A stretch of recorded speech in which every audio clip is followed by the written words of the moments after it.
आज हम लोग जो पीछे कक्षा में पढ़े थे उसको आगे बढ़ाते हुए और पीछे का दोहराते हुए आगे चलते हैं। तो प्रकाश के बारे में हम पहले से जानते हैं और पुनः एक बार परिभाषा हम लोग समझ लेते हैं। प्रकाश होता क्या है? प्रकाश एक प्रकार की ऊर्जा है जिसकी उपस्थिति में वस्तुएं हमें दिखाई देती हैं। ठीक, अब प्रकाश के स्रोत के बारे में समझ लें। प्रकाश के जो स्रोत हैं वो दो प्रकार के हैं। एक होता है मानव निर्मित स्रोत है और एक प्राकृतिक स्रोत है। अब प्राकृतिक स्रोत उसको भी हम थोड़ा डिटेल में न समझते हुए शॉर्टकट में पीछे हम पढ़ाए हुए हैं, हम लोग जानते नहीं हैं। अब उसके आधार पर उन वस्तुओं को दो प्रकार से बांटा गया है। एक होती है दीप्त वस्तुएं और दूसरी होती हैं अदीप्त वस्तुएं। दीप्त वस्तुएं जो स्वयं प्रकाश का उत्सर्जन करती हैं या प्रकाश उत्सर्जित करती हैं उन्हें हम दीप्त वस्तुएं कहते हैं, और जो स्वयं प्रकाश उत्पन्न नहीं करती हैं उन्हें हम अदीप्त वस्तुएं कहते हैं। अब दीप्त वस्तुओं में आप लोग जानते हैं जैसे सूर्य, तारे, बल्ब भी आता है।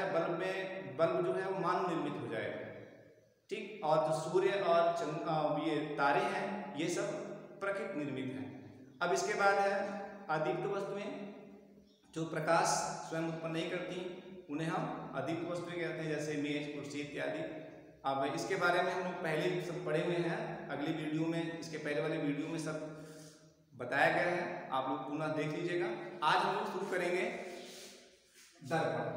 और दर्पण शुरू करने से पहले हम लोग ये जान लें कि दर्पण के बारे में इसमें कौन सी घटना होती है, प्रकाश के परावर्तन की। और प्रकाश का परावर्तन हम लोग पढ़ चुके हैं।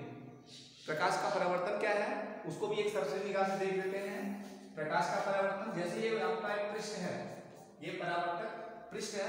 जब कोई किरण प्रकाश की आपतित होती है और आपतित होने के बाद पुनः उसी माध्यम में क्या हो जाए, लौट जाए, तो इस घटना को क्या कहते हैं, प्रकाश का परावर्तन कहते हैं। ये हो गई आपतित किरण। ये क्या है, ये हो जाएगा आपकी परावर्तित किरण। और ये जो बिंदु है आपतन बिंदु,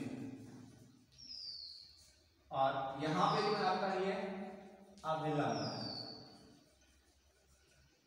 ये आपका हो गया अभिलंब हो गया।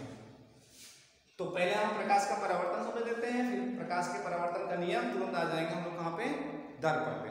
तो प्रकाश का परावर्तन क्या है? जब कोई प्रकाश किरण समान माध्यम से होते हुए किसी दूसरे माध्यम के तल से टकराती है और टकराने के पश्चात उसका अधिकांश भाग पुनः उसी माध्यम में वापस लौट जाए, तो इस क्रिया को या इस घटना को हम प्रकाश का परावर्तन कहते हैं। जैसे यहाँ से किरण आई, आपतित हुई, इस बिंदु पर पड़ी और पड़ने के बाद ये क्या हुई, यहाँ से रिफ्लेक्ट हुई, ठीक है, ये परावर्तित हुई, तो इसका जो अधिकांश भाग है पुनः उसी माध्यम में लौट गया। ये आपका माध्यम क्या है, वायु है, और ये क्या है, कांच है। तो ये हो गया प्रकाश का परावर्तन। एक बार आप लोग पुनः सुन लीजिए परिभाषा प्रकाश के परावर्तन की, क्योंकि ये इंपॉर्टेंट है, एग्जाम में आप लोग आ सकता है। प्रकाश का परावर्तन क्या है और प्रकाश के परावर्तन के नियम, दोनों में से कोई एक क्वेश्चन आ सकता है। तो प्रकाश का परावर्तन क्या है, बहुत सिंपल, बस आपको कैसे करना है। जब कोई प्रकाश किसी समान माध्यम से होते हुए किसी दूसरे माध्यम के तल से, ये आपका वायु है, इस माध्यम से होते हुए ये आपका दूसरा माध्यम कौन क्या आ रहा है, कांच है, कांच है, दर्पण है, और इस दर्पण पर टकराता है और टकराने के पश्चात पुनः वह उसी माध्यम में लौट जाता है जिस माध्यम से आया हुआ है। कहां से आया है, वायु, और किससे टकराया, कांच से, दर्पण से, और टकराने के बाद क्या हुआ, पुनः उसी माध्यम में वापस लौट गया। अब जो किरण आती है उसे हम आपतित किरण कहते हैं, और जो किरण जाती है उसे हम परावर्तित किरण कहते हैं। ठीक, जिस बिंदु पर ये किरणें आपतित होती है उसे हम क्या कहते हैं, आपतन बिंदु कहते हैं। ठीक, और आपतन बिंदु पर हम क्या करते हैं, दर्पण के सीधे लंबवत एक रेखा खींच देते हैं जिसे हम अभिलंब कहते हैं। अब हम लोग आ जाते हैं प्रकाश के परावर्तन का नियम। तो प्रकाश के परावर्तन का नियम क्या है, पहला नियम है आपतित किरण का परावर्तित किरण तथा आपतन बिंदु पर खींचा गया अभिलंब तीनों एक ही तल में स्थित होते हैं। अब देखिए तीनों एक ही तल में है कि नहीं है, आपको क्या बताया गया परिभाषा, प्रकाश के परावर्तन की पहली दो परिभाषाएं हैं, दो नियम इसके हैं। पहला नियम आपतित किरण, देखिए ये आ रही है किरण, दूसरी किरण परावर्तित किरण, ये देखिए जा रही है, तथा आपतन बिंदु ये है जहां पे किरणें आती हैं, गिरती है, उस बिंदु को क्या कहते हैं? आपतन बिंदु कहते हैं। इस किरण से, इस बिंदु से एक लंब रेखा खींची गई जिसे हम क्या कहते हैं? अभिलंब कहते हैं। ठीक, तो अब यहाँ पे देखिए तीनों क्या है? एक ही तल में स्थित है, आपतित किरण, अभिलंब और परावर्तित। तो नियम क्या बना आपका? आपतित किरण, परावर्तित किरण तथा आपतन बिंदु पर खींचा गया अभिलंब तीनों एक ही तल में स्थित होते हैं। अब आगे दूसरे नियम, आपतन कोण और परावर्तन कोण आपस में क्या होते हैं? बराबर होते हैं। ये दूसरा नियम हो गया। तो परावर्तन के दो नियम, पहला क्या नियम है? आपतित किरण, परावर्तित किरण तथा आपतन बिंदु पर खींचा गया अभिलंब तीनों एक ही तल में स्थित होते हैं। दूसरा नियम, आपतन कोण तथा परावर्तन कोण बराबर होते हैं। अब हम लोग आ गए, क्योंकि ये घटना जो होती है कहाँ पे होती है? एक दर्पण हमको पढ़ना है, दर्पण में होती है। तो अब हम दर्पण पढ़ेंगे। तो दर्पण किसे कहते हैं? आप लोग दर्पण से पहले से ही परिचित हैं, सब लोग प्रयोग भी करते हैं दर्पण। तो अब यहाँ पे दर्पण क्या है? जब किसी पारदर्शी पदार्थ के एक पृष्ठ को चमकदार,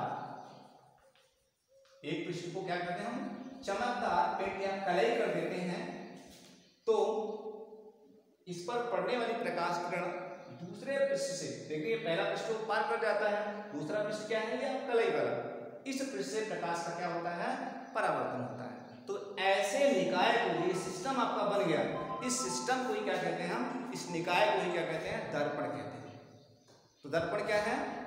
दर्पण आप ऐसे भी कह सकते हैं, दर्पण वह निकाय है जिसमें किसी पारदर्शी पदार्थ के एक पृष्ठ को चमकदार पालिश से कलई कर दिया जाए या रंग दिया जाए तथा प्रकाश का परावर्तन दूसरे पृष्ठ से हो, तो उसे हम दर्पण कहते हैं।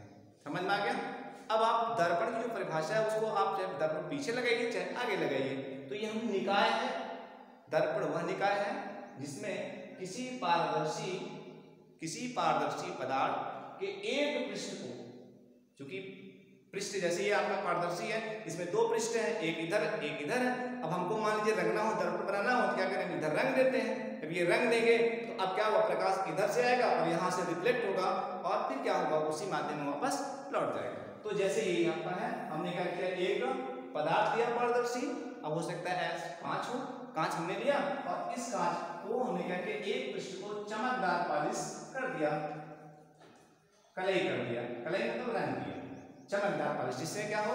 चमकीला रहेगा। जितना ज्यादा चमकीला होगा उतना ही अच्छा रिफ्लेक्टर होगा, उतना अच्छा परावर्तक होगा। तो अब ये हो गया दर्पण। दर्पण आपको समझ में आ गया होगा, समझ रहे हैं? तो दर्पण क्या है? जब किसी पारदर्शी पदार्थ के एक पृष्ठ को क्या करें? कलई, चमकदार कलई कर दें तथा प्रकाश का परावर्तन दूसरे पृष्ठ से हो, तो ऐसे निकाय को दर्पण कहते हैं। अब दर्पण जो होता है वो दो टाइप का होता है। एक होता है आपका प्लेन मिरर होता है,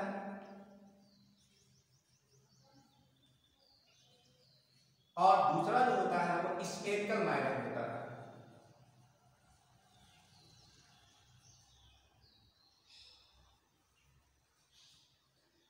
समतल दर्पण, इसको हिंदी बोलेंगे समतल दर्पण,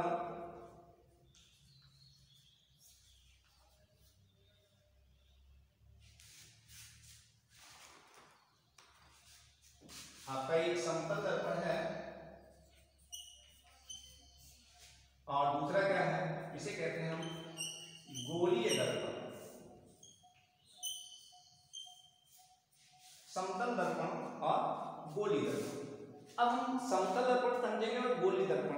आप देखते ही इसको स्पर्श करने से आप पहचान लेंगे कौन सा समतल दर्पण है और कौन सा गोलीय दर्पण है। तो इसकी सामान्य सी परिभाषा ऐसे बना सकते हैं, समतल दर्पण ऐसा दर्पण जिसका क्या हो? दोनों पृष्ठ समतल हो। ऐसा दर्पण जिसका दोनों पृष्ठ क्या हो? समतल हो। चूंकि दो पृष्ठ रहेंगे, एक पृष्ठ आपका जो कलई किया हुआ और एक पृष्ठ जहां से प्रकाश प्रवेश करेगा, तो ऐसा दर्पण जो समतल हो उसे हम क्या कहते हैं? समतल दर्पण कहते हैं। ऐसा दर्पण, ऐसा दर्पण जो समतल हो उसे हम समतल दर्पण कहते हैं। और समतल दर्पण आप जानते ही हैं, जो हम लोग घरों में प्रयोग करते हैं, ठीक, वो सब क्या है, समतल दर्पण है। और समतल दर्पण का जो प्रतिबिंब बनता है वो पार्श्विक होता है, पार्श्विक उल्टा, मतलब लेफ्ट का राइट हो जाता है, राइट का लेफ्ट हो जाता है। ठीक, अब यहाँ पे है गोली दर्पण। तो जैसे हमने समतल दर्पण की परिभाषा सामान्य से बता दी कि ऐसा दर्पण जो समतल हो वो समतल दर्पण है, वैसे गोली हो जाएगा। गोल दर्पण किसे कहेंगे, ऐसा दर्पण जो किसी गोले से बना हो, गोले को काटकर बनाया गया हो, उसे हम गोली दर्पण कहते हैं। अब गोली दर्पण भी होता है, दो टाइप का होता है। एक होता है कन्वेक्स, दूसरा होता है कॉन्केव होता है। कन्वेक्स मतलब उत्तल दर्पण, उत्तल दर्पण, और दूसरा क्या आपका है, अवतल दर्पण, अवतल दर्पण। तो उत्तल दर्पण और अवतल दर्पण। अब हम गोली की बात करें। अच्छा ठीक, आप लोग गोली देखें, गेंद देखें। अब गेंद से हम कैसे बनाते हैं दर्पण, स्फेरिकल दर्पण कैसे बनेगा, गोली दर्पण। इसके लिए आप ये देख रहे हैं, ये आप एक हमने गोला बनाया और इस गोले को कैसे काट दिया, दो भाग हो गए। अब दो भाग में हमने एक को बाहर से रंग दिया। जब बाहर से रंग देंगे तो इधर से तो प्रकाश आ नहीं पाएगा अंदर, प्रकाश आएगा इधर से, तो इसका परावर्तन जो है पृष्ठ क्या हुआ, दबा हुआ तल हुआ। और दूसरे को हमने क्या किया, अंदर से रंग दिया। अब प्रकाश का परावर्तन कहां हो रहा है, उभरे पृष्ठ से हो रहा है। ये उभरा हुआ पृष्ठ है और ये क्या हुआ, दबा हुआ पृष्ठ। ठीक, तो जब प्रकाश का परावर्तन, ऐसा दर्पण जिसमें प्रकाश का परावर्तन दबे हुए भाग से हो, उसे हम क्या कहते हैं, अवतल दर्पण कहते हैं। क्या कहते हैं, अवतल दर्पण, और अंग्रेजी बोलते हैं इसको कॉन्केव माइरर कहते हैं। दूसरा ये ऐसा दर्पण जो जिसमें प्रकाश का परावर्तन उभरे पृष्ठ से हो, उसे हम उत्तल दर्पण कहते हैं। ये हो गया उत्तल दर्पण, ये उत्तल दर्पण, ये अवतल दर्पण। अब यहाँ पे हम अगर इसको, ये तो सामान्य ढंग से जैसे है उसी के आधार पर आपको बता दिया गया कौन सा दर्पण है, उत्तल है कि अवतल है। अगर हम इसको चरणबद्ध परिभाषित करें तो ऐसे भी कह सकते हैं कि उत्तल दर्पण क्या है, ऐसा दर्पण जो किसी गोले के कटे भाग को अंदर से रंग दिया जाए तथा प्रकाश का परावर्तन उभरे पृष्ठ से हो, उसे हम उत्तल दर्पण कहते हैं।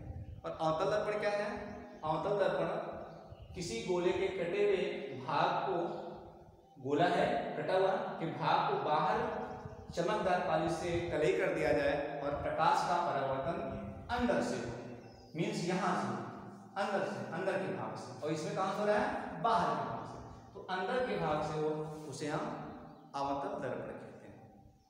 अब हम यहाँ हाथ में समझ लेते हैं।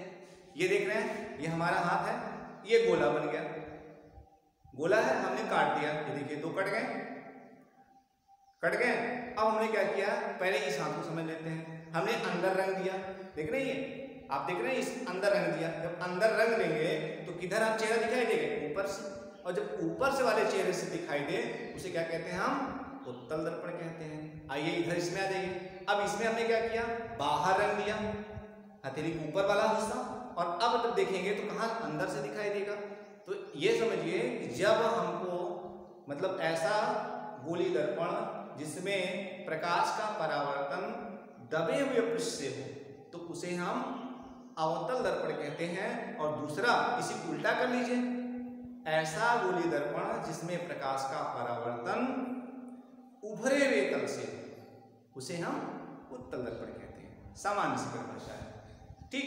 तो अब यहाँ पे दोनों को हम अलग अलग कर देते हैं, तो अलग अलग करके समझें। तो ये देखिए, ये आपका बन गया कौन सा दर्पण, आप लोग समझ गए होंगे, ये दर्पण हो गया आपका अवतल दर्पण। कौन सा दर्पण है, अवतल दर्पण। और दूसरा हम यहां देखते हैं, ये अंदर हमने रंग दिया और अंदर रंगा तो बाहर से हो रहा है, तो इसे क्या कहते हैं हम, उत्तल दर्पण। उत्तल दर्पण, ये हुआ उत्तल दर्पण और ये हुआ अवतल दर्पण। अब इनमें हम थोड़ा और समझ लेते हैं कि उत्तल दर्पण में क्योंकि गोली दर्पण में फोकस दूरी होगी, वक्रता केंद्र होगा, वक्रता त्रिज्या होगा और ध्रुव होगा। तो सबसे पहले हम यहां से शुरू करते हैं केंद्र से, वक्रता केंद्र को C से लिखते हैं और ये हम पूरा अगर माइनर समझे दर्पण तो यम और यम ऐसे। तो वक्रता केंद्र क्या है? दर्पण जिस खोखले गोले से बना है उस गोले के केंद्र को दर्पण का वक्रता केंद्र कहते हैं। फिर से आप परिभाषा एक बार समझिए। वक्रता केंद्र किसे कहते हैं? दर्पण जिस गोले से का भाग है या गोले से बना है उस गोले के केंद्र को दर्पण का वक्रता केंद्र कहते हैं। अच्छा, अब जरा हम समझ लेते हैं ये वक्रता केंद्र। जैसे ही आपका गोला है, ये गोला है, हमने यहां से कट कर दिया, ये कट कर दिया, इसका सेंटर तो यही है, केंद्र तो यही है, लेकिन अब यहां से इसका ये एक चाप बनता होने लगा, ये चाप, और ये आपका सेंटर वही है। तो इस गोले के लिए, इस भाग के लिए भी सेंटर काम वही करेगा जो गोले का है।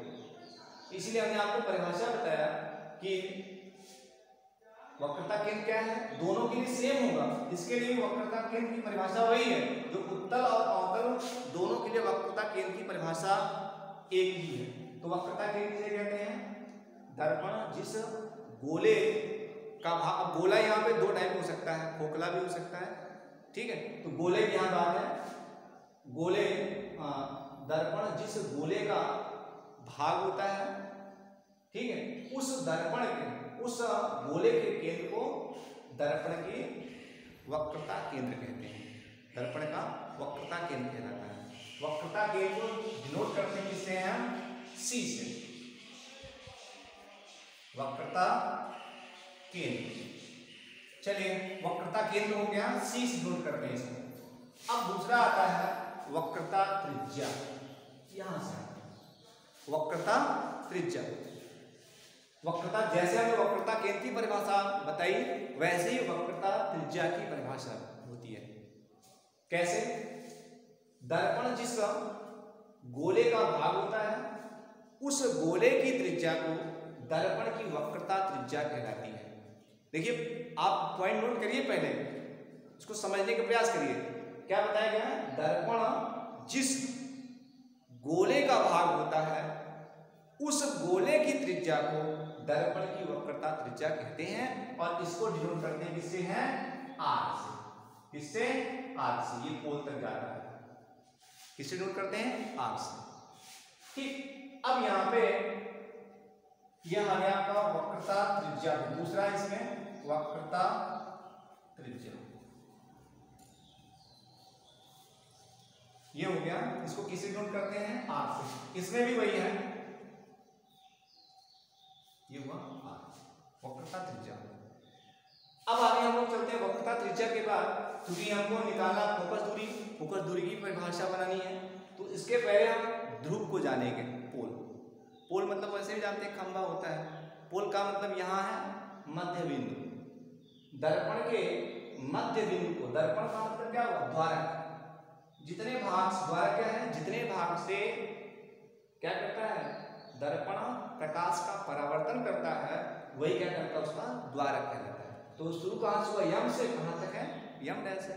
तो इस यम और यम डैश के मध्य बिंदु को हम क्या कहते हैं? ध्रुव कहते हैं। क्या बोलते हैं इसको? ध्रुव। तीसरी है आपकी यहाँ पे ध्रुव, और इसको P से लिखते हैं और इसको अंग्रेजी में पोल कहते हैं। क्या कहते हैं? पोल। तो आगे हम लोग बढ़ते हैं। ध्रुव की परिभाषा आपको क्लियर हो गई होगी। क्या है? दर्पण के मध्य बिंदु को ध्रुव कहते हैं। दर्पण के मध्य बिंदु को ध्रुव कहते हैं। ठीक, अब आगे हम लोग फोकस पे आते हैं। 14 इसमें फोकस। हम मेन चीजें पढ़ते हुए चलते हैं और इसको याद से लिखते हैं। फोकस क्या है? दर्पण के वक्रता केंद्र तथा ध्रुव के मध्य बिंदु को फोकस कहते हैं, फोकस बिंदु कहते हैं।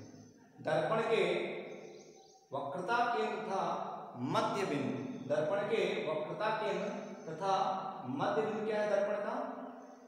पोल P, मतलब वक्रता केंद्र और ध्रुव के मध्य बिंदु को फोकस बिंदु कहते हैं। क्या?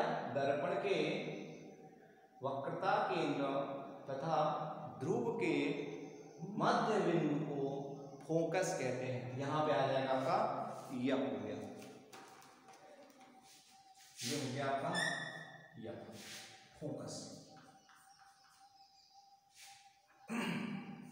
तो मध्य बिंदु हो गया यह, और फोकस को लिखेंगे क्या? तो आपका पूरी दूरी कितनी है? यदि हम सूत्र में इसको कन्वर्ट करेंगे तो सूत्र में क्या होगा? फोकस दूरी को यह से लिखते हैं स्मॉल है, यह बराबर आपकी टोटल दूरी कितनी है? चलिए हम CP आने देते हैं, CP, CP और इसका आधा कर दीजिए। तो CP का आधा, CP क्या है? R है, तो R/2 यह बराबर R बराबर क्या होगा? यह बराबर क्या होगा? R/2 के। और अगर हमको R बराबर निकालना हो तो R बराबर क्या हो जाएगा? 2 गुणे यह। तो इसका मतलब यह है कि वक्रता त्रिज्या फोकस दूरी के 2 गुणे के बराबर है, 2 गुणे के बराबर है। ठीक, तो ये हो गया आपका फोकस। इसका दर्पण के मेन चीज हम जान गए। वक्रता केंद्र क्या है? एक बार पुनः परिभाषा समझ लेते हैं। वक्रता केंद्र क्या है? दर्पण जिस गोले से गोले का भाग है उस गोले के केंद्र को दर्पण का वक्रता केंद्र कहते हैं। दूसरा वक्रता त्रिज्या, दर्पण जिस गोले का भाग है उस गोले की त्रिज्या को दर्पण की वक्रता त्रिज्या कहते हैं। फिर ध्रुव क्या है? दर्पण के मध्य बिंदु, दर्पण के मध्य बिंदु को हम ध्रुव कहते हैं, ये आपका ध्रुव है। इसके बाद फोकस दूरी, ध्रुव तथा वक्रता केंद्र के मध्य बिंदु को फोकस बिंदु कहते हैं, फोकस कहते हैं, या मध्य बिंदु के बीच की दूरी को फोकस दूरी कहते हैं। ठीक, इसको लिखते हैं F से। यह बराबर, अब देखिए CP/2, यह बराबर R/2, या R बराबर हम R में अगर निकालना चाहें तो R बराबर हो जाएगा 2F के। ठीक, तो अब ये हो गया दर्पण के बारे में हम समझ गए। दर्पण 2 प्रकार का, समतल और गोली, गोली 2 प्रकार का, उत्तल और अवतल। तो अब यहाँ पे हमको दोनों दर्पण पढ़ने हैं, उत्तल और अवतल के बारे में जानना है। तो अब इसमें कुछ चीजें हैं जिनको हमको समझ लेना है कि उत्तल दर्पण में कैसे प्रतिबिंब बनता है और अवतल दर्पण में कैसे प्रतिबिंब बनता है, इसके भी बारे में हमको समझना है। तो अब यहाँ पे हम उत्तल और अवतल दर्पण के बारे में समझेंगे, इसमें कैसे प्रतिबिंब बनते हैं और उनकी किरण आरेख को भी समझने का हम प्रयास करेंगे। तो सबसे पहले हम, चाहे उत्तल हो चाहे अवतल हो, किरण चलने के नियम, प्रकाश की किरणों के चलने के नियम, किसी दर्पण पे अगर प्रकाश पड़ रहे हैं तो उसके कौन कौन से नियम हो सकते हैं, वो जो है वो 3 नियम हैं। तो 3 नियम में जो पहला नियम है हम लोग देखते हैं, हम पहले अवतल दर्पण बनाते हैं और इसी में क्रम से तीनों नियम को समझ लेंगे। ये आपका दर्पण है और ये मुख्य अक्ष है। और एक चीज आपको बताना हम भूल गए, मुख्य अक्ष के बारे में। मुख्य अक्ष किसे कहते हैं? ये आपका इसे कहते हैं मुख्य अक्ष। तो ये मुख्य अक्ष क्या होता है? वक्रता केंद्र का ध्रुव से होकर जाने वाली रेखा को मुख्य अक्ष कहते हैं, दर्पण का मुख्य अक्ष कहलाता है। क्या? दर्पण के वक्रता केंद्र तथा ध्रुव से होकर जाने वाली रेखा को मुख्य अक्ष कहा जाता है। आपको परिभाषा याद हो गई होगी। मुख्य अक्ष क्या है? दर्पण के वक्रता केंद्र तथा ध्रुव से होकर जाने वाली रेखा को मुख्य अक्ष कहते हैं। चलिए ठीक है, अब हम लोग चिन्ह परिपाटी के नियम समझते हैं, कैसे चिन्ह आपके किरण चलते हैं और चिन्ह कब फोकस दूरी धनात्मक होती है, कब ऋणात्मक होती है, इसको भी हम समझेंगे। चलिए, पहला नियम है कि अगर कोई प्रकाश की किरण मुख्य अक्ष के समांतर चलती है, देखिए मुख्य अक्ष है, ये समांतर चल रही है, तब ये आपका फोकस है। जब कोई प्रकाश किरण मुख्य अक्ष के समांतर चलती है तो परावर्तन होने के पश्चात फोकस से होकर जाती है। कहां से? फोकस। ये देखिए ऐसे चलिए, समझ में आ गया आपको? जैसे यहाँ पे ए आप किरण है, ए भी किरण आई और ये होते हुए ऐसे चली गई। पहला नियम, जब कोई प्रकाश किरण मुख्य अक्ष के समांतर हो तो अपवर्तन के पश्चात कहां जाती है? फोकस से होकर। कहां से जाएगी ये? फोकस से होकर जाती है, पहला नियम। दूसरा नियम हम लोग देखते हैं। दूसरा नियम, जब कोई प्रकाश की किरण फोकस से होकर जाए, कहां से? फोकस। ये देखिए फोकस से होकर जाए तो परावर्तन होने के पश्चात मुख्य अक्ष के समांतर हो जाती है। जब कोई प्रकाश किरण फोकस से होकर जाए, दर्पण के कहां से? फोकस से होकर जाए। जब कोई प्रकाश किरण दर्पण के फोकस से होकर जाए तो परावर्तन होने के पश्चात मुख्य अक्ष के समांतर हो जाती है। यहाँ पड़ी ए और यहाँ आ गया आपका बी, ठीक है ना? मुख्य अक्ष के क्या हो गया? समांतर हो गया। अब हम लोग तीसरा नियम पढ़ते हैं, तीसरा नियम समझते हैं। अब तीसरा नियम समझने के लिए यहां देखते हैं, यह आपका अवतल दर्पण है और ये वक्रता केंद्र है, यह आपका फोकस है। अब बचा क्या? अगर कोई प्रकाश किरण वक्रता केंद्र से होकर जाती है, ऐसे सीधे गई, कहां जाती है? वक्रता केंद्र से होकर जाती है तो पुनः उसी दिशा में जैसे आई थी वैसे क्या करेगी? वो लौट जाएगी, उसमें किसी प्रकार का, ठीक है, किसी कोण पर वो घूमे भी नहीं, जैसे आई वैसे लौट जाएगी। तो ये प्रकाश चलने के तीन नियम, प्रकाश किसी दर्पण पर पड़ने के बाद ये तीन नियम है। पहला क्या है? और ये यही अपवर्तन की घटना में लेंस में भी यही होता है, तीनों नियम, थोड़ा सा परिवर्तन हो जाता बस। तो पहला नियम क्या है? जब कोई प्रकाश किरण मुख्य अक्ष के समांतर चलती है तो परावर्तन होने के पश्चात फोकस जाती है। दूसरा नियम, अगर कोई प्रकाश किरण फोकस से होकर जाती है तो परावर्तन होने के पश्चात मुख्य अक्ष के समांतर हो जाती है। और तीसरा नियम, यदि कोई प्रकाश की किरण वक्रता केंद्र से होकर जाती है तो पुनः उसी दिशा में वापस लौट जाती है। ये हो गए तीन नियम। इसी प्रकार ये तो सब आप जान ही रहे किस दर्पण के लिए बताया गया, ये सभी किसमें है? अवतल दर्पण के लिए है। अब हम उत्तल दर्पण का भी देख लेते हैं। उत्तल दर्पण में भी ऐसे होता है, सेम प्रोसेस, दोनों के लिए एक ही दर्पण, एक ही है।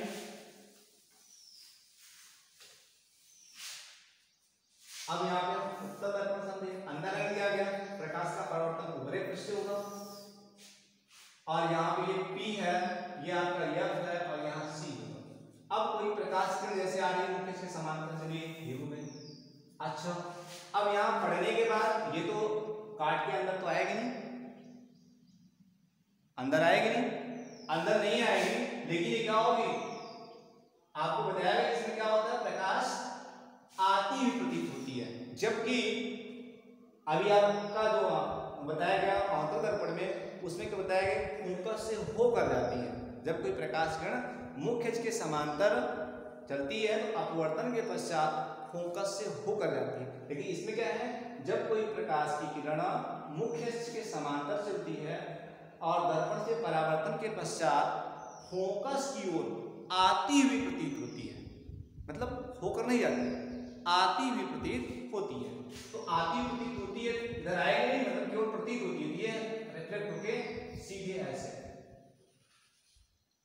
सीधे आप आगे बढ़ जाती है। तो ये इसे कहते हैं, ये पहला रूप हो गया इसमें। दूसरा नियम है, अगर कोई प्रकाश की किरण, ये आपका दर्पण है, अवतल दर्पण, और कोई प्रकाश की किरण सीधे फोकस पर आती हुई प्रतीत हो रही है, फोकस की ओर आती हुई प्रतीत हो रही है, तो परावर्तन होने के पश्चात मुख्य अक्ष के समांतर हो जाती है। अब यहाँ पे क्या होगा? आती हुई प्रतीत का मतलब रेक्टेंगल बनाना पड़ेगा, ये आती हुई प्रतीत हो रही है, इसीलिए क्या हो गया? रिफ्लेक्ट हो गई है, नियम अपना फॉलो कर गया।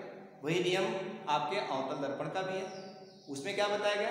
जब कोई प्रकाश किरण फोकस से होकर जाती है, फोकस से होकर दर्पण पर पड़ती है और अपवर्तन होने के पश्चात क्या करती है, मुख्य के समांतर हो जाती है। यहाँ पे क्या हो रही है, जब कोई प्रकाश की किरण दर्पण के फोकस की ओर आती हुई प्रतीत होती है तो परावर्तन के पश्चात मुख्य के समांतर हो जाती है। ये दूसरा नियम है, वही है। तीसरा है सेम, अगर हम तीसरा नियम समझें तो अब तीसरा नियम क्या है, ये आपका F है और ये आपका C है। तीसरा नियम क्या है, जब कोई प्रकाश की किरण दर्पण के वक्रता केंद्र की ओर आती हुई प्रतीत होती है, ये C है, वक्रता केंद्र की ओर आती हुई प्रतीत होती है तो परावर्तन होने के पश्चात पुनः उसी दिशा में वापस लौट जाती है। ये प्रकाश की किरण चलने का तीसरा नियम हो गया। तो दोनों में सब सेम नियम है। उत्तल और अवतल में बस अंतर यही है कि अवतल में सारी क्रियाएं क्या होती हैं, उस बिंदु से होकर जाती हैं, उस बिंदु पर होती हैं। इसमें क्या होता है कि सिर्फ क्या होती है, आती हुई प्रतीत होती है, वास्तव में वहां जाती नहीं है, सिर्फ क्या होता है, आती हुई प्रतीत होती है। इसीलिए इसमें जितने प्रतिबिंब बनते हैं सब क्या होते हैं, आभासी प्रतिबिंब होते हैं। और अवतल दर्पण के जो प्रतिबिंब होते हैं वो सभी क्या होते हैं, वास्तविक प्रतिबिंब होते हैं, केवल एक स्थिति को छोड़कर। जब आपका प्रतिबिंब वस्तु जो है दर्पण के ध्रुव तथा फोकस के बीच में होता है, उसी स्थिति में वहां पे केवल आभासी प्रतिबिंब बनता है, बाकी स्थितियों में सब आपके वास्तविक प्रतिबिंब ही बनते हैं। तो अब जो अगला वीडियो होगा उसमें हम लोग इसी के बारे में पढ़ेंगे, कैसे प्रकाश दर्पण में किस तरह से प्रतिबिंब बनते हैं, उनको हम समझेंगे। फिलहाल हम लोग एक दो देख लेते हैं। तो अगली जो हेडिंग होगी, ये सबको समझ में आई क्या होगा, समझ रहे हैं हम। अब यहाँ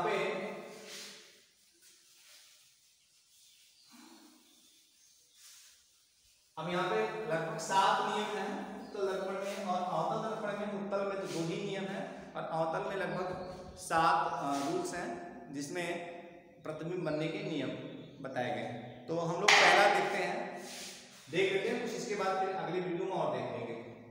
तो यहाँ पे पहला नियम है कि अगर कोई वस्तु दर्पण से कहाँ पे, अनंत पर या C, तो C के बाद की जो दूरी होती है वो क्या होती है, वक्रता केंद्र के बाद की दूरी होती है वो अनंत होती है।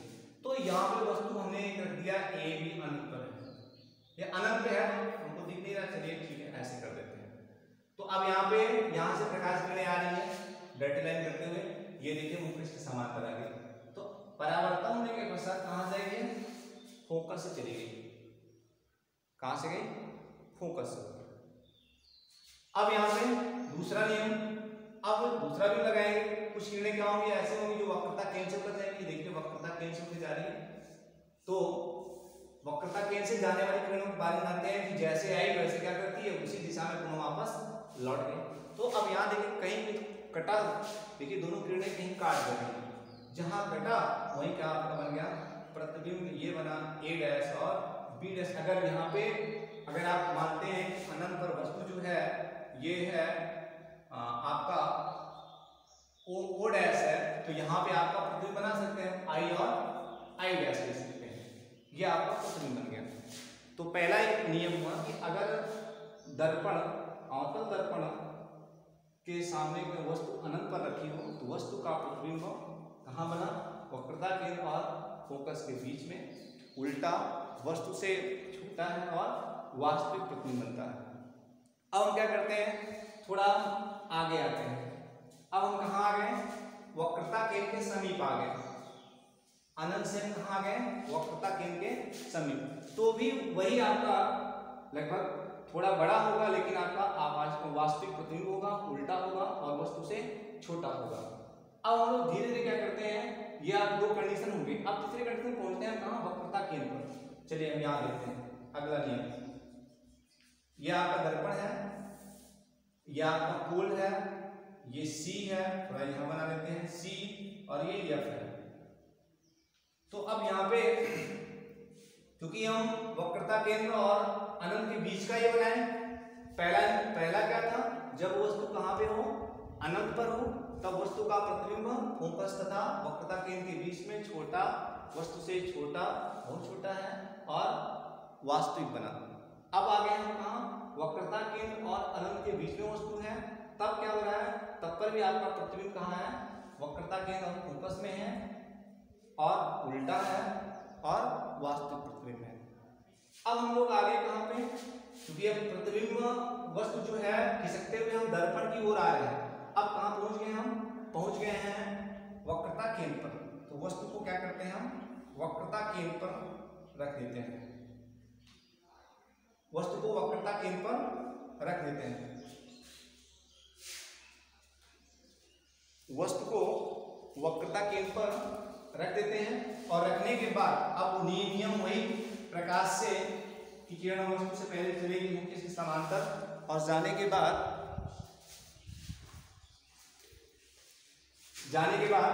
ये कहां जाएगी, फोकस से होकर, ये फोकस से होकर गई। और दूसरा कि अगर हम यहां से भी कर सकते हैं, फोकस से होकर जाए, देख रहे हैं यहाँ फोकस से, फोकस हम नहीं करते हैं, यहाँ सीधे होल से पड़ती है और ये रिफ्लेक्ट होकर फिर क्या करती है,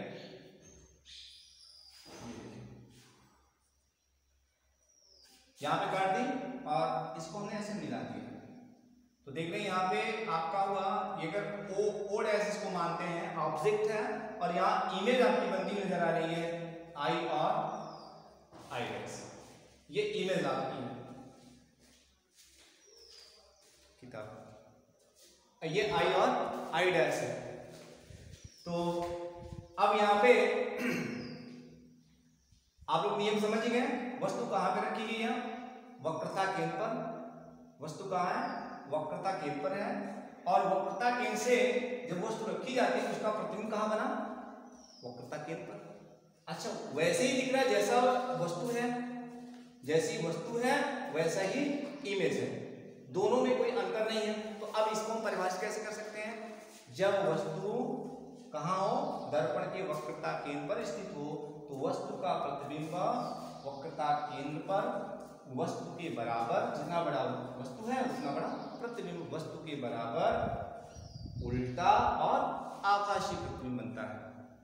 तो आप लोग समझ गए होंगे, ये चौथा कंडीशन है क्या, जब वस्तु वक्रता केंद्र पर स्थित हो तो वस्तु का प्रतिबिंब वक्रता केंद्र पर वस्तु के बराबर और उल्टा आपका वास्तविक प्रतिबिंब बनता है। ठीक, ये हो गया। अब हम लोग अगला कंडीशन चलते हैं, नेक्स्ट कंडीशन। नेक्स्ट कंडीशन में अब हम धीरे धीरे क्या करते हैं, दर्पण की ओर आ ही रहे हैं। अब दर्पण की ओर आ रहे हैं तो क्या होगा, सी के बाद हम किधर चलेंगे, सी के बाद एफ की ओर आ रहे हैं, इसका मतलब अब अगला डायरेक्ट हमारा होगा सी और एफ के बीच में, सी और एफ के बीच में होगा।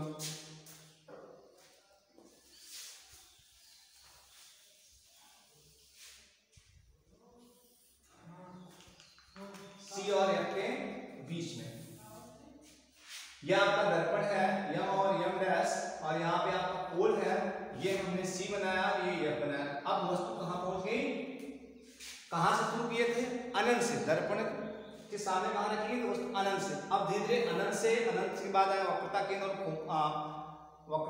और अनंत के बीच, फिर वक्रता केंद्र पर। अब कहाँ गए हम, वक्रता केंद्र और फोकस के बीच में। जैसे जैसे दर्पण की तरफ बढ़ेंगे हम, वैसे वैसे प्रतिबिंब हमसे दर्पण से दूर जाएगा, और जब दर्पण से वस्तु दर्पण से बहुत दूर था तो दर्पण के नजदीक बन रहा था प्रतिबिंब। देखिए उल्टा काम हो रहा है, हम नजदीक आ रहे हैं तो प्रतिबिंब हमसे क्या हो रहा है, दूर भाग रहे हैं। तो यहां से प्रकाश किरण चली पहले, ये देखिए प्रकाश किरण गई, तो आप नियम जानते हैं, जब कोई प्रकाश की किरण मुख्य अक्ष के समांतर चलती है तो अपवर्तन होने के पश्चात वो कहां से जाती है, फोकस से होकर जाती है। कहां से, फोकस से। ठीक है, हम फोकस से चल लेते हैं, आप लोग इसमें कर रहे हैं, वो परागण में होंगे। ये देखिए फोकस से होकर चली गई किरण। दूसरा, अगर कोई प्रकाश की किरण फोकस से होकर जाती है, क्योंकि हम यहाँ वक्रता केंद्र से भी कर सकते हैं लेकिन द्वारा छोटा पड़ जाएगा, इसलिए हम क्या करते हैं, फोकस से करते हैं। ये कोई प्रकाश किरण है तो फोकस से होकर जाती है, देखिए फोकस से होकर गई तो नियम क्या कहता है, मुख्य अक्ष के समांतर हो जाएगा। ये देखिए मुख्य अक्ष के समांतर। तो अब यहाँ पे मुख्य अक्ष के क्या हुआ, ये समांतर, और ये हमने चित्र को बना लिया। ये आपका O डैश था, ये क्या बना, I और I डैश, ये I और I डैश हो गया। तो अब क्या इसको डिफाइन करेंगे, जब कोई वस्तु वक्रता केंद्र और फोकस के बीच में स्थित हो, जब वस्तु कहाँ पे हो, वक्रता केंद्र और फोकस के मध्य में स्थित हो, तो वस्तु का प्रतिबिंब कहाँ होगा, वस्तु का प्रतिबिंब आपका वक्रता केंद्र से दूरी है, ठीक है, वक्रता केंद्र और अनंत के बीच में होगा, और कैसा है ये, वस्तु से बड़ा है, देख रहे हैं, वस्तु से बड़ा है, उल्टा है और वास्तविक प्रतिबिंब है। तो नियम समझ गए होंगे, ये नियम क्या कह रहा है, जब वस्तु वक्रता केंद्र और फोकस के मध्य स्थित हो, तो वस्तु का प्रतिबिंब उल्टा, वास्तविक तथा वस्तु से बड़ा बनता है। ठीक, अब हम लोग फिर आगे बढ़ते हैं, अगला कंडीशन, आगे चलेंगे, आगे हम दर्पण की ओर बढ़ रहे हैं, दर्पण की ओर बढ़ेंगे, यहाँ सी यप, तो कहाँ पहुंचेंगे भाई, यप पे आना है, ये देखिए हम आ गए यप, ठीक है, हाँ यप पे आ गए, तो नियम फॉलो वही करेंगे। पहला तो नियम यही है, क्या करें हम यहाँ से मुख्य अक्ष के समांतर चलते हैं, ठीक है, चलिए, तो अब परावर्तन घटना होगी, कहाँ से आएंगे, फोकस से उठ जाएंगे, चलिए ठीक है, ये भी हमने कर दिया। दूसरा ये हो गया फोकस से उठकर जा रही है। अब दूसरी, अगर कोई प्रकाश की किरण ये वक्रता केंद्र से होकर जाती है, कहां से, वक्रता केंद्र से, देख रहे हैं ये वक्रता केंद्र है, सॉरी वस्तु है, वस्तु से वक्रता केंद्र की ओर गई, इसका मतलब इधर भी जाएगी, पहले ऐसे देख ले, तो ये देखिए, तो जैसे आई जैसे गई वैसे क्या हो गई, ये वापस लौट गई वक्रता केंद्र से होते हुए। तो ये देख कहीं मिल रही है, नहीं, कहाँ पे, अनंत पर मिली, कहाँ पे, अनंत पर। तो इसको कैसे डिफाइन करेंगे, जब वस्तु दर्पण के फोकस पर स्थित हो, तो वस्तु का प्रतिबिंब कहाँ बनेगा, अनंत पर, कहाँ पे, अनंत पर वास्तविक होगा, और वस्तु से कई गुना बड़ा या अनंत आकार का बन सकता है। अब हम लोग आगे कहाँ, पोल और फोकस के बीच में, ये अंतिम कंडीशन है।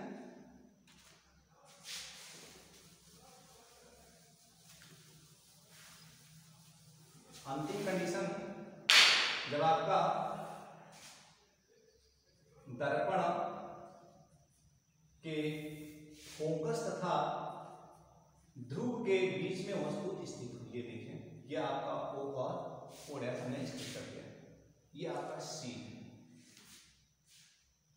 ठीक, नियम वही है, प्रकाश की जो किरण है वो चली मुख्य अक्ष के समांतर, परावर्तन होने के पश्चात कहां से गई, फोकस, ये देखिए फोकस से चली जाती। दूसरा नियम, यहाँ पे वक्रता केंद्र वाला, ये वक्रता केंद्र से ऐसे जाएगी, और यहाँ देख रहे हैं ये पीछे जो है दूरी बढ़ती जा रही है, तो यहाँ पे मिलने का सवाल ही नहीं है, दूरी बढ़ रही है, देख रहे हैं यहाँ पे कम थी, आगे बढ़ते चले जा रहे हैं, दूरी कम बढ़ती जा रही है। तो क्या करते हैं इसको पीछे की ओर, दर्पण के पीछे की ओर, ये आपका दर्पण, और इसके पीछे की ओर हम क्या करते हैं, क्योंकि अब रेखा इधर डेल्टा लाइन में होगी, तो इसको हम बना लेते हैं, ये देखें, और यहाँ पे ये मिल गया, ये आपका बना I और I डैश। यही कंडीशन आपको बताया जा रहा है, यही कंडीशन एक ऐसा है जिसमें अवतल दर्पण में भी आपका आभासी प्रतिबिंब बनता है। तो आप इसको परिभाषित कैसे करेंगे, जब वस्तु दर्पण के, कौन से दर्पण, अवतल दर्पण, जब वो वस्तु अवतल दर्पण के फोकस तथा ध्रुव के मध्य में स्थित हो, तो वस्तु का प्रतिबिंब दर्पण के आपके पीछे आभासी वस्तु से कई गुना बड़ा, सीधा और आभासी प्रतिबिंब बनता है। समझ गए आप लोग कंडीशन, सभी कंडीशन समझ गए होंगे। ये फिर एक बार पुनः देख लेते हैं, जब वो वस्तु कहाँ पे हो, फोकस और ध्रुव के मध्य में स्थित हो तो वस्तु का प्रतिबिंब सीधा वस्तु से बड़ा तथा आभासी प्रतिबिंब बनता है। अब एक बार हम इसको रिवीजन कर लेते हैं पुनः। तो पहला हमने क्या बताया था आपको? पहला नियम, जब वस्तु अवतल दर्पण के सामने अनंत पर स्थित हो तो वस्तु का प्रतिबिंब दर्पण के वक्रता केंद्र तथा फोकस के मध्य में उल्टा तथा वस्तु से छोटा प्रतिबिंब बनता है। दूसरा, अगला कंडीशन, जब वस्तु दर्पण के वक्रता केंद्र और अनंत के बीच में स्थित हो तो वस्तु का प्रतिबिंब दर्पण के फोकस तथा वक्रता केंद्र के मध्य वस्तु से छोटा, उल्टा एवं वास्तविक प्रतिबिंब बनता है। तीसरा कंडीशन, जब वस्तु दर्पण के वक्रता केंद्र पर स्थित हो तो वस्तु का प्रतिबिंब दर्पण के वक्रता केंद्र पर ही उल्टा, वस्तु के बराबर एवं वास्तविक प्रतिबिंब बनता है। फिर नेक्स्ट में, जब वस्तु कहाँ पहुँच गया हम लोग? दर्पण के वक्रता केंद्र और फोकस के बीच में स्थित हो तो वस्तु का प्रतिबिंब उल्टा, वस्तु से बड़ा तथा दर्पण के वक्रता केंद्र एवं अनंत के बीच में वस्तु से बड़ा प्रतिबिंब बनता है। फिर नेक्स्ट कंडीशन, अब हम लोग कहाँ पहुँच गए? बीच में थे, अब कहाँ गए? फोकस पर आ गए। जब वस्तु दर्पण के, कौन सा दर्पण? हम लोग अवतल दर्पण के बारे में पढ़ रहे हैं। दर्पण के फोकस पर स्थित हो तो वस्तु का प्रतिबिंब कहाँ बनेगा? अनंत पर। कहाँ? अनंत पर। अनंत पर बनेगा, आपका वास्तविक होगा और उल्टा प्रतिबिंब। आकार भी क्या होगा? अनंत आकार, क्योंकि अनंत पर बनेगा तो हमको पता ही नहीं, अनंत आकार का भी हो सकता है। ठीक, अब अगला कंडीशन आ गया और अंतिम जो आपके सामने है, जब वस्तु कहाँ पे हो? जब वस्तु फोकस तथा ध्रुव के बीच में हो तो वस्तु का प्रतिबिंब दर्पण के पीछे आभासी, सीधा एवं वस्तु से बड़ा प्रतिबिंब बनता है। तो ये हो गया प्रतिबिंब बनने के नियम। क्योंकि हमको जो पढ़ना इसमें है, अवतल दर्पण उत्तल दर्पण दोनों पढ़ने हैं। अवतल दर्पण में ज्यादा घटनाएं होती हैं और उत्तल दर्पण में दो ही घटनाएं, एक अनंत पर हम रख लेते हैं, एक दर्पण के समीप रख लेते हैं। दोनों घटनाओं में प्रतिबिंब बना लेते हैं। बाकी जो भी पढ़ना हमको है, उत्तल और अवतल दोनों को सेम पढ़ना है और सेम सूत्र भी उनके लिए है। फोकस दूरी के लिए सूत्र वही है और आपका फोकस दूरी के लिए सूत्र वही है, और आप संबंध निकालेंगे एफ और आर के बीच में, वही दोनों का होगा। बस केवल अंतर जो होता है फोकस दूरी में धनात्मक और ऋणात्मक में। तो अब इसके बाद हम चिन्ह परिपाटी भी समझ लेते हैं। अब यहाँ पे चिन्ह परिपाटी जैसे यही हमारे सामने है, हम एक उत्तल भी बना लेते हैं। ये आपका उत्तल दर्पण है और हमारे सामने अवतल दर्पण है। ठीक, अब आप समझ ही गए होंगे कि प्रकाश का परावर्तन किस पृष्ठ से हो रहा है? सामने से हो रहा है, इधर से लेफ्ट। अगर इसको हम लेफ्ट हैंड साइड कह लें, ये क्या हो रहा है? Right hand side. तो यहाँ भी देख रहे हैं उभरे पृष्ठ से दबे पृष्ठ से। हम फोकस दूरी धनात्मक और ऋणात्मक समझेंगे कैसे? जिधर से प्रकाश किरणें आपतित होती हैं, अगर उसी दिशा में दूरी हम नापते हैं, उसी दिशा में, तब तो वो दूरी क्या होती है? धनात्मक दूरी कहलाती है। चाहे वस्तु की हो, चाहे प्रतिबिंब की हो, चाहे फोकस दूरी हो, सब दूरियां क्या कहलाएंगी? वो अगर किरण के चलने की दिशा में हम नापेंगे तो धनात्मक होगी, अगर उसके विपरीत मापेंगे तो ऋणात्मक होगी। दूरियां मापी कहाँ से आती हैं? पोल से। कहाँ से? पोल, मतलब ध्रुव से हम दूरियों को मापते हैं। तो अब जैसे मान लिया ये हमारे सामने आपका है अवतल दर्पण। पहले अवतल का ही समझ लें। प्रकाश की किरण लेफ्ट से आ रही है, ठीक है। हमारा प्रतिबिंब यहाँ पे है, इमेज ये है प्रतिबिंब, और ये क्या है? हमारा वस्तु है, ठीक। तो अब यहाँ पे हम पहले वस्तु को मापे, वस्तु को हम यू से नोट करते हैं। ये दूरी क्या होगी? प्रकाश किरण ऐसे लेफ्ट से राइट आ रही है, हम माप किधर रहे हैं, राइट से लेफ्ट, इसका मतलब क्या हो गया, माइनस यू हो गया। क्या हुआ, माइनस यू। वस्तु की दूरी क्या हो गई, ऋणात्मक हो गई। चलिए फोकस दूरी आते हैं। चल प्रकाश किधर रहा है, लेफ्ट से राइट जा रहा है, माप किधर ले रहे हैं, यहाँ पे राइट से लेफ्ट की ओर, तो यहाँ फोकस दूरी भी क्या हो गई हमारी, ऋणात्मक हो गई, ये भी ऋणात्मक हो गया फोकस दूरी। इसका मतलब ये हुआ कि अवतल दर्पण की फोकस दूरी क्या होती है, ऋणात्मक होती है। अवतल दर्पण की फोकस दूरी क्या होती है, ऋणात्मक होती है। ठीक, अब वस्तु की जगह यहाँ पे देखते हैं प्रतिबिंब की, तो ये देखिए धनात्मक दूरी हो गई, V। अब यहाँ पे तीन अक्षर आप समझ लीजिए, फोकस दूरी F लिखते हैं, वस्तु को हम U से लिखते हैं और प्रतिबिंब को V से लिखते हैं। अगर आपका प्रतिबिंब ऊपर है धनात्मक होगा, और अगर आपका प्रतिबिंब नीचे बन रहा है तो ये क्या होगा, ऋणात्मक होगा।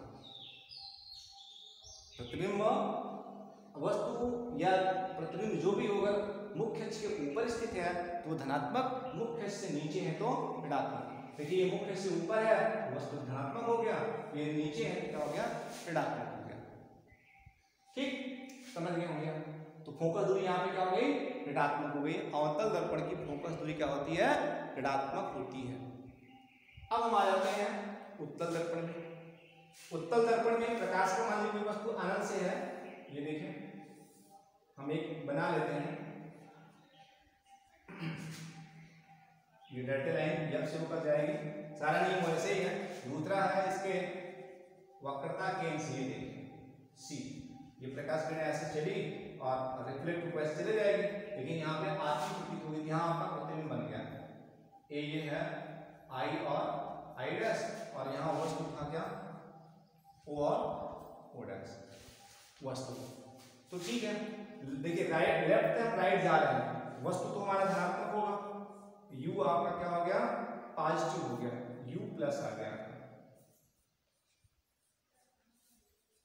पोल से पोल नापते हैं, पोल से, ये देखिए अब सॉरी ये आपका है। अब देखिए लेफ्ट से हम राइट जा रहे हैं और हमारा वस्तु किधर है, हमारा वस्तु किधर है, राइट से लेफ्ट हम माप रहे हैं, ठीक, क्या हो गया, माइनस u।